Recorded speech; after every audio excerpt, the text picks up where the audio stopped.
네, 어제 러시아 군용기가 우리 영공을 침범한 것과 관련해 러시아 당국은 의도된 것이 아니라는 입장을 내놨습니다. 하지만 그 의도를 놓고는 해석이 분분합니다. 네, 이번 사안에 대해 일본이 독도에 대한 영유권을 주장하고 나서면서 한일 관계의 또 다른 갈등 국면까지 맞이하고 있는데요. 김승채 고려대 통일외교안보학부 교수와 함께 관련 내용들 짚어보겠습니다. 어서 오십시오. 네, 안녕하십니까. 오셨습니까? 네.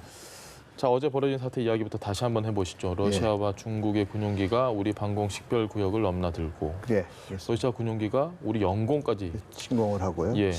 어떻게 좀 이 사태를 상당히 좀 어렵고 좀 엄중한 사태인데요. 이런 경우는 사실은 없었습니다.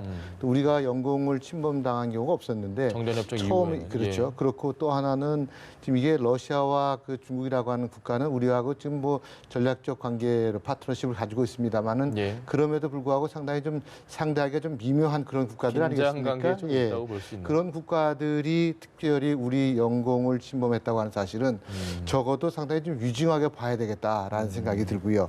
거기에 대해서 우리 그 국방부나 군이요 좀 신속하고 민첩한 대응을 좀 하지 않았습니까? 다양스럽게 경고 방송도 했고 통신도 했고 거기에 또 경고 사격도 했고 그러면서 밖으로 내쫓았고 이런 경우가 있었기 때문에 나름대로는 상당히 좀 그 역할을 했고요. 그다음에 정의용 안보실장이라든가 국방부도 해당 국가들의 무관이라든가 대리대사를 불러서 얘기를 했고요. 했기 때문에 지금 우리가 현재 1차적으로 할 수 있는 역할은 상당히 잘했다 이렇게 평가를 할 수가 있겠습니다. 영공 같은 경우는 누군가가 침범을 한다면 제가 알기로는 다른 나라에서 뭐 바로 격추하는 경우도 있고 그래도 괜찮은 곳이죠, 영공이 침범. 그렇습니다. 이거 우리 영토기 때문에 우리 하늘 위에 있지만 우리 영토 범위 내에 있기 때문에 가능한 겁니다. 근데 단지 이제 국제법적으로 그것이 뭐 교전 상태 같은 경우는 경고 사고 없이 그냥 공격을 해서 격추를 시키거나 그렇지만은 이건 교정 상태가 아니고 평화 상태이기 때문에 경고 방송도 해야 되고 무선 통신도 해야 되고요. 그다음에 이 경고 사격도 해야 되고 그 다음에 안 들으면 그때 가서 이제 격추를 시키거나 그런 상황이 벌어지게 됩니다. 알겠습니다. 조금은 좀 다른 거죠. 네, 러시아 대응도 살펴봐야 될 텐데요. 처음에는 침범 자체가 없었다고 부인을 하다가 오늘은 태도를 바꿨습니다. 침범 의도가 없었고 기기 오작동 때문인 것 같다. 근데 이 말을 그대로 믿어도 괜찮을까요? 저는 좀 믿기 싫습니다. 왜 그러냐면은 이게 한 번 정도는 오작동을 할 수가 있습니다. 그런데 이게 좀 두 번입니다. 그리고 한 번 오작동으로 들어왔다가 나갔는데 나갈 때 그냥 나간 것이 아니라 우리 군이 거기에서 경고 방송도 했고 경고 사격을 했습니다. 거기에 따라서 나간 거 아니겠습니까? 그렇다면 이게 좀 잘못됐다라고 하는 걸 알고 있는 거고요. 그 다음에 또 들어왔다라고 하는 것은 특별한 의도로 갖지 않고서는 쉽지는 않은 것 같습니다. 그런데도 불구하고 그러면 이런 발표를 내는 거는 우리 정부와 더는 뭐 마찰음이 좀 없었으면 좋겠는데 애초에 마찰음을 갖기 싫으면 이런 행동을 안 했을 것 같은데. 안 해야 되는데요. 지금 여러 가지 문제가 있습니다. 사실은 저희가 이런 사례가 비슷한 사례는 뭐 영공 침범은 아니지만 1999년에 코소보 사태가 있었습니다. 코소보 사태. 그래서 유고에서 있었는데요. 그때 유고에 있었던 베오그라드에 있었던 중국 대사관이 미국 폭격기에서 나토군에 의해서 폭격이 됐습니다.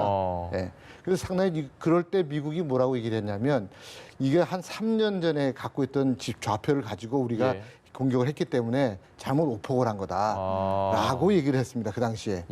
거기에 대해서 중국 당국도 거기에 대해서 좀 이해를 하고 처음에는 항의를 많이 했습니다만은 서로 이만큼 합의가 됐습니다. 그런데 이거는 한 번이었고요. 그때는. 이건 두 번입니다. 갔다 다시 돌아오는. 그렇습니다. 그렇다면 이거는 99년에 베오그라드 중국 대사관 피폭됐던 거와는 다른 상황입니다. 그렇기 때문에 상당히 좀 의도가 있는데요. 제가 볼 때는 지금 그 탈냉전 이후에 미국의 단극 체제 그런 패권 국가에 대해서 지금 중국과 러시아가 강력하게 대응을 하고 있습니다.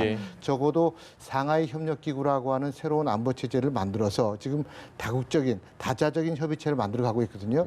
이 과정에서 2000년대 초반에 2005년 이후에 중국과 러시아가 지속적으로 군사 합동훈련을 하게 됩니다. 가장 최근에 했던 건 작년 2018년인데요.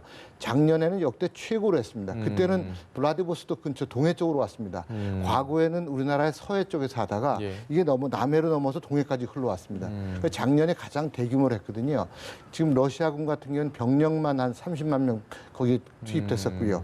중국군도 3,200명 왔었고요. 비행기 한 1,000대 왔습니다. 동해면 딱 미국과 일본이 볼 수 있는 그렇습니다. 그런 다 곳이네요. 보고 있는 거죠. 근데 예.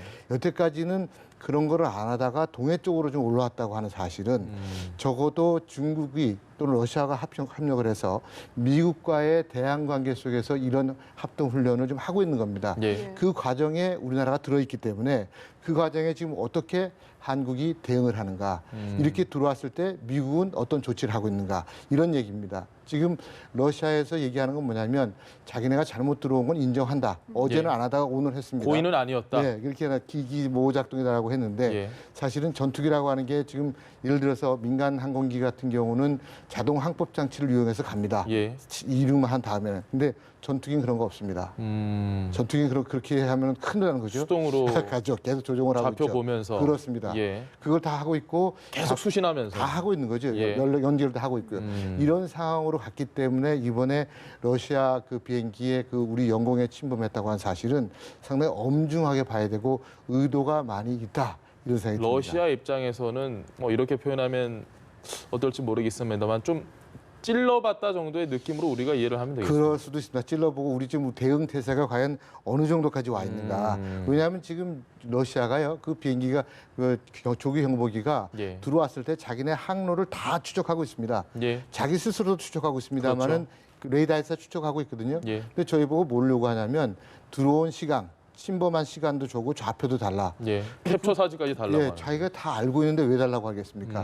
한국의 대응 능력이 어디까지 와 있나 정보 보는 거죠. 능력도 보는 거고. 그런 거죠. 예, 그래서 상당히 의도가 있다라는 생각이 듭니다. 알겠습니다. 네, 여기에 더해서 지금 볼턴 보좌관이 우리나라를 방문 중이거든요. 네. 이 점도 역시 고려가 됐다고 보십니까? 그 사실은 그렇지는 않을 수 있습니다. 왜냐하면 뭐 지금 이게 우연의 일치 정도로. 이 훈련은 상당히 미리 오래전부터 예정이 되어 있었고요. 예. 또 볼턴 보좌관의 방안은 갑작스럽게 이루어진 것 아니겠습니까? 그렇기 때문에 연관성은 그렇게 뭐 깊지 않다라고 보여지는데 예. 단지 뭐냐면 그래도 볼턴 보좌관이 지금 이제 한국에 들어와서 한일 간의 좀 갈등 국면에 있어서 좀 조정하는 얘기로 나오고 있는데요. 예.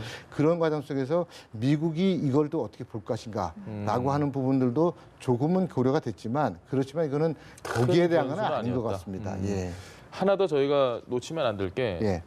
중국이 우리 방공식별 구역에 넘어온 건 잦습니다. 굉장히 많이 그렇습니다. 왔고 그때마다 예. 화는 나지만 러시아와 함께 왔다. 예.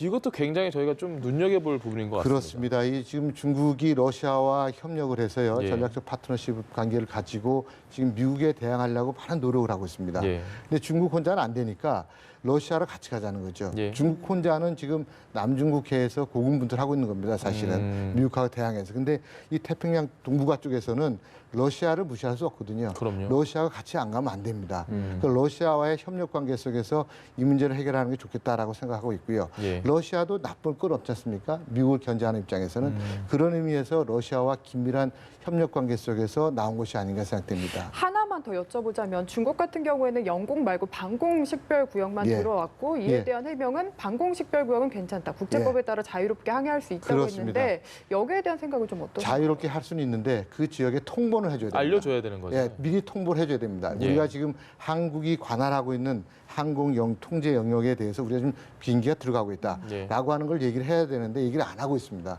그거는 적어도 이 부분에 대해서는 특히 지금 2호도 얘기가 이번에 2호도가 예. 안 나왔습니다만 2호도 얘기가 많이 나오지 않습니까?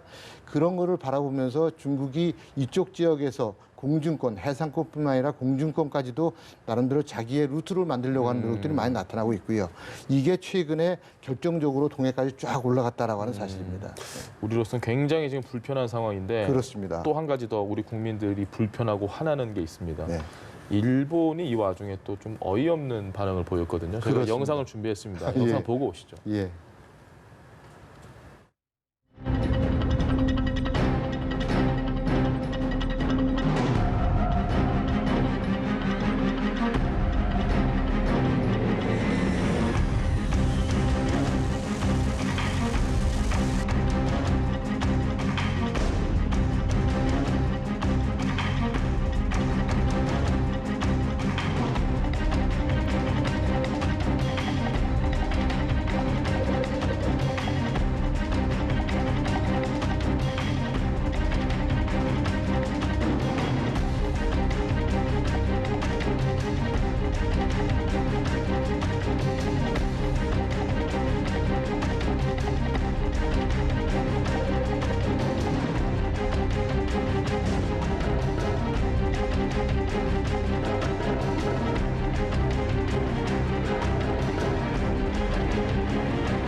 억지왕이라고 제가 이야기를 했는데요. 뭐 워낙 요즘 일본이 우리에게 그렇습니다. 억지를 많이 예. 피우는데 이번에 이것도 저는 이해가 도저히 안 됩니다. 그렇습니다. 근데 사실은 독도 문제에 대해서는 일본이 그동안에요. 예. 1905년에 시마네현 고시라고 하는 게 있지 않았습니까? 예. 그래서 그 전에 을사늑약 전에는 사실은 자기네 거라고 얘기를 하지 않았어요. 예. 1905년에 처음으로 그제서야. 독도는 일본 영토에 편입한다. 시마네현에 편입된다. 이런 얘기를 했어요. 그럼 그 전은 아니라는 거 아닙니까? 예. 근데 그러면 당연히 독도는 그 전부터 우리 거였던 건데 이걸 얘기를 하고 있는데 이번에 독도에 대해서 마치 자기네 영토인데 러시아가 자기 영토를 침범했고 예. 거기에 대해서 한국이 문제 제기하냐 이거 남의 나라 주권 개입 아니냐 이런 얘기가 나오고 있는 거예요. 말도 안 되는 거죠. 본질이 또 그게 아닌데. 그렇습니다. 지금. 말씀하신 것처럼 굉장히 억지예요. 근데 예. 이렇게 하는 이유는 여러 가지가 있습니다. 그동안에 독도 문제에 대해서 우리가 실효 지배를 하고 있지 않습니까? 예. 그럼 당연히 우리 거고요. 역사적으로나 실효적으로 우리 건데 일본이 그 문제에 대해서 지속적으로 지금 말씀드렸던 시마네현 고시 40호 예. 요걸 근거로 계속 강조를 하고 있는 거예요. 그래서 지금 무슨 얘기를 했냐면 그동안에 국제사법재판소에다가 이걸 가보자. 예. 가서 한번 논의해보자. 일본 건지 한국 건지.